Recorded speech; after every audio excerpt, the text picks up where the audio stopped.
Marahil ay magtataka ka sa aking sasabihin ngayon.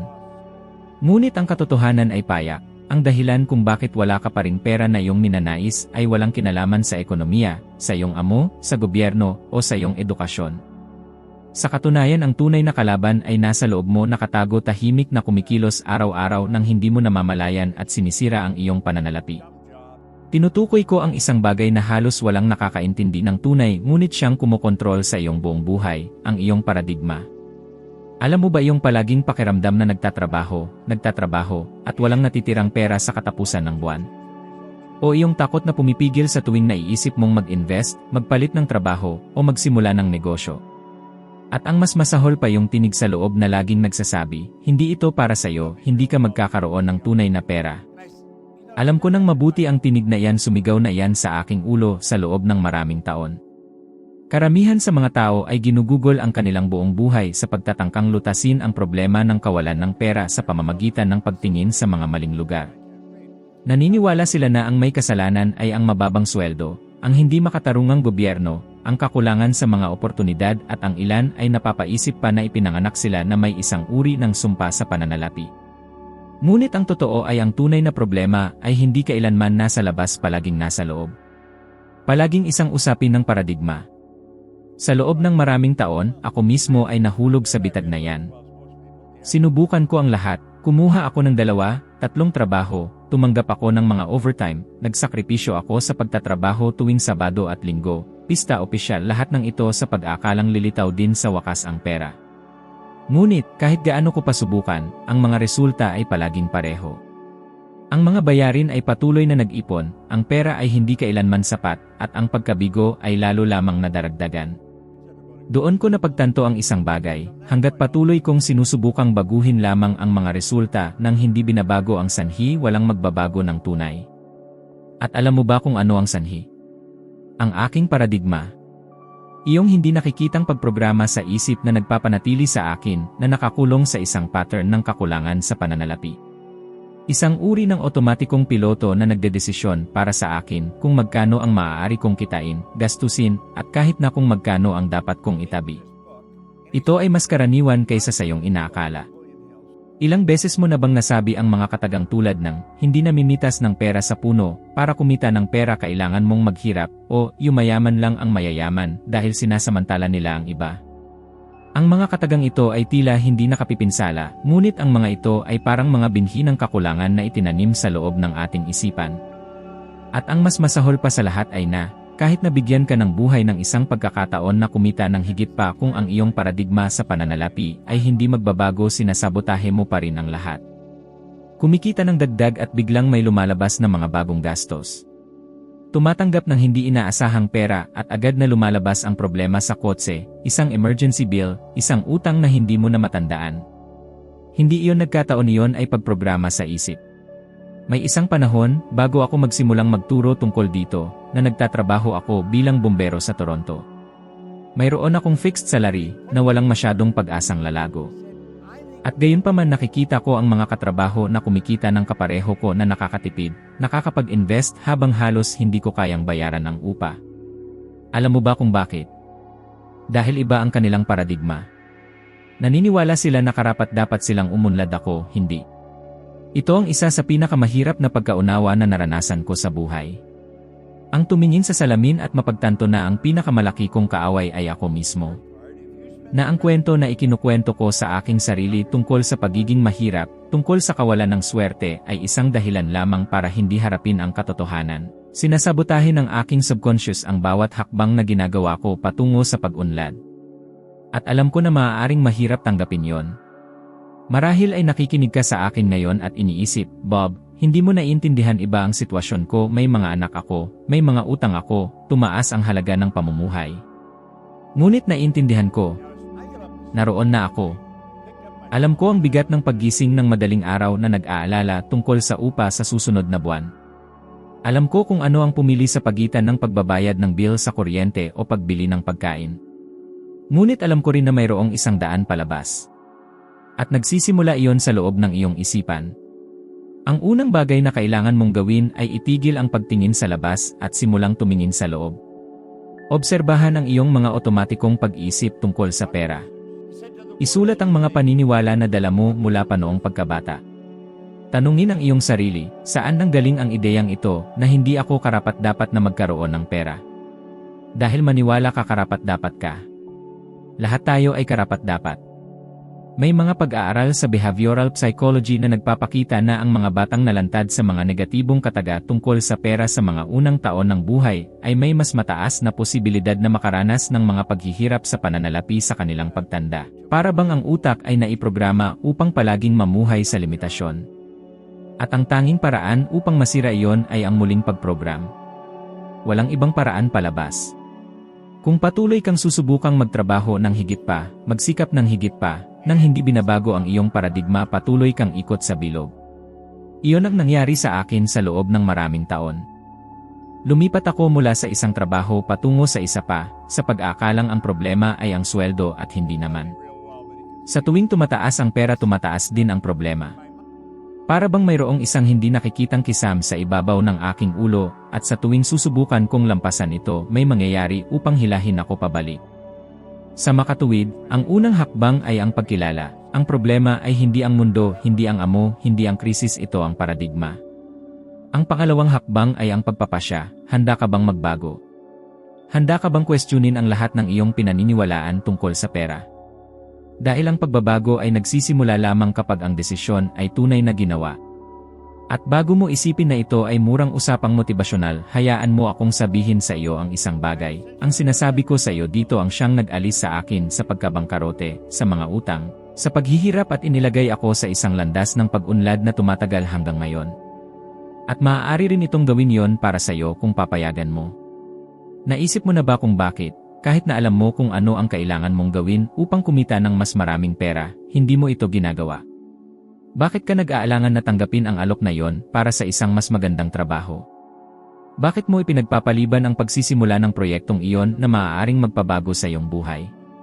O ang mas masahol pa, bakit mo, sa tuwing tumatanggap ka ng dagdag na pera, sinisikap na gastusin ang lahat na parang nasusunog ang pera sa iyong bulsa? Hindi ito kakulangan ng katalinuhan o kakayahan, mas lalo na ang katamaran. Ang nasa likod ng lahat ng ito ay isang bagay na mas malalim, hindi nakikita ng iyong mga mata, ngunit napakalakas, ang mga emosyon at paniniwala na nakatanim sa iyong subconscious tungkol sa pera. Gumugol ako ng maraming taon upang maunawaan ito. Sa loob ng mahabang panahon, nakita ko ang aking sarili na inuulit ang mga pattern na nagpapanatili sa akin na broke. Kapag kumikita ako ng kaunti pa, nakakaramdam ako ng kakaiba, hindi komportable, na parang hindi iyon para sa akin. Para bang mayroong isang emotional lock na nagpapilit sa akin na bumalik sa parehong antas tulad ng dati. At alam mo ba ang mas nakakatuwa? Mayroon itong teknikal na pangalan para dito. Tinatawag ito ng mga psychologist na financial thermostat. Isang konsepto na napatunayan sa mga pag-aaral ng neuroscience na nagpapakita na, tulad ng thermostat ng iyong bahay na nagpapanatili ng temperatura sa loob ng isang tiyak na limitasyon, pinapanatili ng iyong isip ang iyong buhay pinansyal sa loob ng isang pattern na itinuturing nitong ligtas at pamilyar. Kung susubukan mong kumita ng higit pa sa pattern na iyon, ang iyong subconscious ay lilikha ng mga sitwasyon upang hilahin ka pabalik. Ilang beses mo na bang nakita ang isang taong nanalo sa lottery at ilang taon lamang ang lumipas ay mas masahol pa kaysa dati? Nangyari iyon kay Michael Carroll sa United Kingdom. Nanalo siya ng katumbas ng 10 milyong real sa lottery, at sa loob ng mas mababa sa 5 taon, nawala ang lahat. Mga party, impulsive purchases, ganap na iresponsableng desisyon sa pananalapi, dahil ang kanyang paradigma, ang mental thermostat, ay naiprograma para sa kahirapan. At tingnan mo, naranasan ko rin iyon, ngunit sa ibang paraan. Nang magsimula akong magbigay ng mga panayam at ang aking mga unang mas mataas na tseke ay nagsimulang dumating, hindi ko nagawang panatilihin ang pera. Nakakahanap ako ng dahilan para gastusin ang lahat. May isang pagkakataon na tumanggap ako ng isang bayad na sa oras na yon ay tila napakalaki sa akin. At alam mo ba kung ano ang ginawa ko? Bumili ako ng isang used car na hindi ko naman kailangan, para lang makaramdam ng ginhawa sa loob ng ilang araw, at pagkatapos ay bumalik ako sa parehong hirap tulad ng dati. Sa sandaling iyon, wala akong ideya na sumisigaw ang aking subconscious, "Hoy Bob, bumalik sa iyong karaniwang antas, hindi ka pa handa para sa higit pa." At marahil ay nararanasan mo rin yon. Maaari itong mangyari na sa tuwing may lumitaw na pagkakataon upang kumita ng higit pa, nagsisimula kang makaramdam ng isang kakaibang takot, isang pagkabalisa, isang pakiramdam na magkakamali ang lahat, at sa huli ay sinasabotahe ang lahat. Ang pagharang na ito ay emosyonal. Nakaangkla ito sa mga karanasan na mayroon ka sa pera mula pa noong pagkabata. Marahil ay lumaki ka na naririnig ang iyong mga magulang na nag-aaway dahil sa mga bayarin. O narinig ang mga katagang tulad ng, marumi ang pera, walang pakinabang ang mayayaman, kung gusto mo ng pera kailangan mong maghirap ng husto. Ang bawat isa sa mga katagang iyon ay parang isang brick na nagtatayo ng isang pader sa loob mo. Isang hindi nakikitang pader na pumipigil sa iyo na sumulong. At narito ang isang kawili-wiling datos, natuklasan ng isang pag-aaral mula sa University of Cambridge na sa edad na 7 taong gulang, karamihan sa mga paniniwala sa pananalapi ng isang tao ay nabuo na. Nangangahulugan ito na, ngayon, sinusubukan mong harapin ang pera gamit ang mga konsepto na nilikha ng isang 7 taong gulang na bata. Sa makatuwid, hindi sapat na magbasa lamang ng mga libro sa pananalapi, manood ng mga motivational videos o gumawa ng mga kalkulasyon at spreadsheet. Hangga't hindi nagbabago ang iyong emosyonal na paradigma, maaaring lumitaw ang pera, ngunit dumadaloy ito sa iyong mga kamay tulad ng buhangin. Kaya't pakinggan mo ako, ang unang hakbang ay ang magkaroon ng kamalayan sa mga emosyon na iyon. Sa tuwing maiisip mo ang pera at makaramdam ng takot, pagkabalisa, o kahit nagalit, huminto, huminga ng malalim, at tanungin ang iyong sarili, saan nanggaling ito? Ito ba talaga ay totoo? O ito ba ay isang refleksyon lamang ng isang lumang paradigma na natutunan ko nang hindi ko namamalayan? Gumugol ako ng maraming taon sa pagsasabotahe sa aking sarili, hanggang sa araw na nagpasya akong harapin ito ng direkta. Nagsimula akong magsulat ng mga bagong afirmasyon, na paulit-ulit sa aking sarili araw-araw na ang pera ay dumadaloy sa akin ng madali, na karapat-dapat ako sa kasaganaan. At nakaya kong pamahalaan ang malalaking halaga ng may karunungan at balanse. At hindi naging madali sa simula, nakipaglaban ang aking subconscious. Ngunit sa pag-ulit at emosyon, nagsimulang magbago ang mga bagay. At iyon mismo ang kailangan mong simulang gawin ngayon. Hindi bukas, hindi sa susunod na linggo, ngayon. Dahil hanggat patuloy mong pinakakain ang takot, patuloy na tatakas sa iyo ang pera. Ang pinakamalaking pagbabago sa aking buhay pinansyal ay nangyari nang matuklasan ko na ang tanging paraan upang baguhin ang aking mga resulta ay ang muling pagprograma ng aking paradigma. Kahit gaano ko pasubukan, hanggat hindi ko binabago ang larawan na mayroon ako sa aking sarili kaugnay ng pera, lahat ay nananatiling pareho. Sa makatuwid, ngayon gusto kong maunawaan mo ang isang bagay na ganap na nagpabago sa kurso ng aking kwento. Ang kapangyarihan ng malay na pag-uulit upang lumikha ng isang bagong programa sa isip. Naaalala ko ang isang yugto kung saan ako ay lubos na nababaon sa mga utang, walang pananaw at may isang pagpapahalaga sa sarili na nasa lupa. Sa sandaling iyon ko nakilala ang isang konsepto na simple, ngunit napakalakas, ang lumikha ng isang bagong nangingibabaw na ideya sa isip sa pamamagitan ng pang-araw-araw na pag-uulit. At kapag sinasabi kong pag-uulit, hindi iyon isang bagay na passive, walang emosyon. Ito ay isang buhay na pag-uulit, na may damdamin, na may layunin, na parang ang bawat salita ay may kapangyarihan na baguhin ang aking katotohanan, dahil sa totoo lang, mayroon nga. Kaya, sinimulan ko ang isang proseso na maaaring tila kabaliwan sa marami.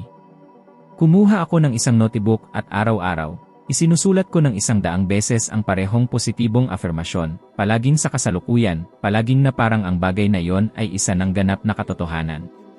Ang una kong pinili ay, ako ay napakasaya at nagpapasalamat ngayon na ang pera ay dumadaloy sa akin sa mas malalaking halaga, mula sa maraming mapagkukunan, sa isang tuloy-tuloy na paraan. 100 beses sa isang araw. Araw-araw. Nang walang pagkabigo. Nang walang mga dahilan. At alam mo ba kung ano ang nangyayari sa mga unang araw? Sumisigaw ang aking isipan na yon ay katawa-tawa. Naririnig ko ang isang panloob na tinig na nagsasabi, Bob, nagsasayang ka ng oras. Hindi kailanman gagana yan. Tignan mo ang balance ng iyong account, tingnan mo ang mga atrasadong bayarin sa iyong mesa. Ngunit nagpatuloy ako. Dahil alam ko na yon ang tanging paraan upang masira ang lumang programa. At iyon mismo ang gusto kong gawin mo. Pumili ng isang afirmasyon na kumakatawan sa kung ano ang gusto mong maranasan. Isulat palagi sa kasalukuyan na parang nangyayari na. At ulitin, ulitin at ulitin, hanggang sa simulang tanggapin ng iyong isipan ang bagong ideya na iyon bilang totoo. Marahil ay iniisip mo, ngunit Bob, magsulat lang ng mga kataga, paano nito mababago ang aking katotohanan? At sinasagot kita sa isang datos na hindi alam ng maraming tao. Ipinapakita ng mga pag-aaral mula sa University of London na kailangan ng utak ng tao ng hindi bababa sa 66 na araw ng pare-parehong pag-uulit upang lumikha ng isang bagong koneksyon sa neural na sapat na malakas upang palitan ang isang lumang gawi. Iyon ay pisyolohiya. Hindi iyon mahikayon ay agham. Nakita ko na nangyayari iyon sa aking sariling buhay at sa aking mga mag-aaral din mga tao na dati ay hindi nakapag-ipon ng kahit isang sentimo na nabubuhay na may limitasyon ang credit card at pagkatapos nilang ilapat ang diskarteng ito ng seryoso, nagsimulang makaakit ng mga bagong oportunidad, magkaroon ng kalinawan sa mga desisyon sa pananalapi at ang mas mahalaga baguhin ang kanilang sariling pag-ugali kaugnay ng pera. Naaalala ko ang isang kliyente na lumapit sa akin na desperado. Siya ay may utang, may masamang pangalan, walang pananaw. Nagsimula siyang isulat ang parehong afirmasyon na ginamit ko at sa mga unang linggo, tinawagan niya ako na sinasabi na tila lumalala ang lahat. Hiniling ko sa kanya na magpatuloy na magtiwala sa proseso. 2 buwan ang lumipas, nakakuha siya ng isang hindi inaasahang promosyon sa trabaho, muling nakipagnegosasyon sa mga utang at nagsimulang mag-ipon sa unang pagkakataon sa buhay niya. Hindi iyon nagkataon, iyon ay muling pagprograma sa isip na gumagana. Ngayon, hayaan mo akong magtanong ng direkta sa iyo. Ilang beses ka nang sumuko sa isang bagay sa unang linggo dahil lamang sa tila mahirap?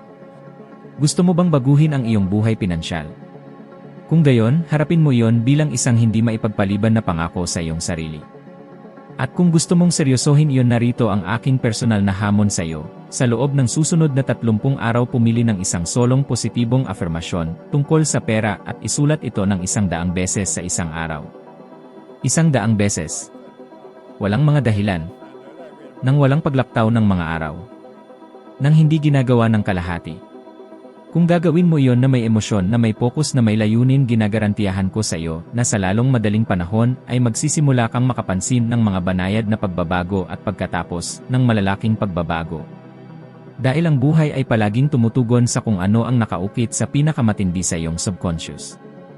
Sa puntong ito, marahil ay nagtatanong ka pa rin kung ang lahat ng ito ay talagang gumagana para sa anumang bahagi ng buhay o ito ay isang magandang teorya lamang na inilapat sa isang tiyak na kaso tulad ng paggising ng mas maaga o kumita ng kaunti pang pera. Kaya hayaan mo akong sabihin sa iyo ang isang bagay na marahil ay hindi mo pa tumigil upang isipin. Ang proseso ng pagbabago ng paradigma ay gumagana para sa ganap na anumang resulta na gusto mong baguhin. Kung gusto mong pagbutihin ang iyong pananalapi, ang iyong kalusugan, ang iyong mga relasyon o ang iyong karera, ang pamamaraan ay pareho. Ang nagbabago lamang ay ang huling layunin na gusto mong makamit. At alam mo ba kung paano ko natuklasan yon? Nangyari iyon nang magpasya akong subukan ang prosesong ito sa labas ng larangan ng pananalapi. Sa loob ng mahabang panahon, isa sa aking pinakamalaking paghihirap ay ang magkaroon ng disiplina sa oras ng paggising. Maaaring parang isang maliit na bagay, ngunit sa katunayan nakakaapekto iyon sa aking buong pagiging produktibo, sa aking mga pangako, sa aking mga pagpupulong at, dahil dito, sa aking mga kita. Palagi kong tinatakda ang alarm clock at, nang hindi nag-iisip ng 2 beses, pinindot ko ang snooze button. Inuulit iyon araw-araw. At, kahit na alam ko ang kahalagahan ng paggising ng maaga upang magkaroon ng isang mas produktibong araw, lubusan akong pinangibabawan ng lumang gawi. Doon ko inilapat ang parehong diskarteng ginamit ko upang baguhin ang aking paradigma sa pananalapi. Pumili ako ng isang napaka-espesipikong afirmasyon sa kasalukuyang panahon na parang ang bagay na iyon ay isa ng ganap na katotohanan. Ang kataga na isinulat ko ng 100 beses sa isang araw ay, ako ay napakasaya at nagpapasalamat ngayon na, sa sandaling ako ay gumising, ako ay tumayo agad mula sa kama at nagsimula ng aking araw na may enerhiya. Sa mga unang araw, ginagawa akong katatawanan ng aking intelekto. Iniisip ko, Bob, ano ba ang kalokohan, mahigit ka ng 40 taong gulang at nagsusulat ka pa rin ng kataga ng bata. Ngunit nagpatuloy ako. Nagpumilit ako. Pumunta ako hanggang sa huli. At ang resulta? Sa loob ng ilang linggo, nawala ang lumang gawi na iyon ng pagpindot sa snooze button. Automatiko. Binubuksan ko ang aking mga mata at tumatayo. Nang walang negosasyon. Nang walang panloob na usapan. Ang malaking aral sa likod nito ay na ang paradigma, kahit anuman ito, ay umiiral lamang dahil pinakain ito sa loob ng maraming taon sa pamamagitan ng pag-ulit at emosyon. At ang tanging paraan upang palitan ang isang lumang ideya ay ang pagtatanim ng isang bagong ideya na may higit na intensity at consistency. At iyon ay naangkop din sa iyo. Kung ngayon ang iyong hamon ay hindi ang paggising ng maaga, ngunit ang magkaroon ng lakas ng loob na tumawag ng sales call, na makipagnegosasyon ng isang dagdag, na magsimula ng isang proyekto na patuloy mong ipinagpapaliban ang ugat ng problema ay pareho, isang lumang paradigma, lipas na kumukontrol sa iyo. At marahil ay nagtatanong ka, ngunit Bob, bakit nakakaramdam ako ng labis na pagtutol na magbago, kahit na alam ko kung ano ang kailangan kong gawin? Ang sagot ay simple, ang iyong subconscious ay napupuot sa mga pagbabago. Ito ay idinisenyo upang panatilihin ka sa comfort zone, kahit na ang zone na yon ay isang lugar ng kakulangan, takot at pagkabigo. May mga pag-aaral sa larangan ng behavioral neuroscience na nagpapakita na ang utak ng tao ay tumutugon sa mga pagbabago na may parehong antas ng stress na haharapin nito sa harap ng isang tunay na pisikal na banta. Iyon ang dahilan kung bakit nakakaramdam ka ng pagkabalisa, pag-aalinlangan, kahit na palpitations, kapag iniisip mong gumawa ng isang bagay sa labas ng iyong karaniwang gawain. Ngunit narito ang sikreto, kung ulitin mo ang bagong ideya ng sapat na beses na may emosyon, na may kalinawan, na may constancy, muling i-reconfigure ng iyong utak ang iyong pattern ng pag-uugali. Hindi iyon mahika. Iyon ay biology. At alam ko na marahil ay umaasa ka ng isang himalang solusyon, isang bagay na instant, na parang isang magic wand. Ngunit ang tunay na pagbabago ay nangyayari sa maliliit na pang-araw-araw na desisyon na naipon ng may consistency. Kaya ngayon ay tinatanong ko sa iyo, ilang beses mo pa bang hahayaan ang lumang paradigma na kontrolin ka? Ilang taon pa ng buhay ang ibibigay mo sa programang ito na nagpapanatili lamang sa iyong nakakulong? Ano man ang resulta na gusto mong baguhin, ang daan ay pareho. Magsimula ngayon. Piliin ang bagong ideya na gusto mong itanim sa iyong isipan. Sumulat, damhin, ulitin hanggang sa maging mas malakas ito kaysa sa lumang kwento na iyong kinukwento sa iyong sarili. At para lang tapusin, sinasabi nila na ang sinumang gumawa ng desisyon na baguhin ang isang paradigma ngayon ay karaniwang tumitingin sa likod pagkatapos ng ilang buwan at nagtatanong sa kanyang sarili, bakit hindi ko sinimulan ito dati? Ang tunay na dahilan kung bakit wala ka pa ring pera na iyong ninanais ay hindi kailanman nasa labas, palaging nasa loob mo at may pangalan, paradigma. Hanggat hindi mo binabago ang panloob na programang ito, ang mga resulta ay patuloy na mananatiling pareho kahit gaano ka pa magsikap, magsumikap o sumubok ng mga bagong estratehiya. Ngayon na alam mo iyon, nagiging malinaw na mayroon kang kapangyarihan na kontrolin at lumikha ng isang bagong katotohanan sa pananalapi simula sa maliliit na aksyon na tila simple, ngunit may malaking epekto sa pamatagalan. At kung gusto mong patuloy na umakyat ng isa pang hakbang sa iyong ebolusyon ng karunungan, upang maging kahit man lang 1% na mas mahusay kaysa sa iyo ngayon, alam mo na ang susunod na video ay nasa screen, handa na upang dalhin ka pa sa malayo. Maraming salamat sa pagiging kasama ko dito ngayon at inaasahan ko na makita ka sa susunod na video.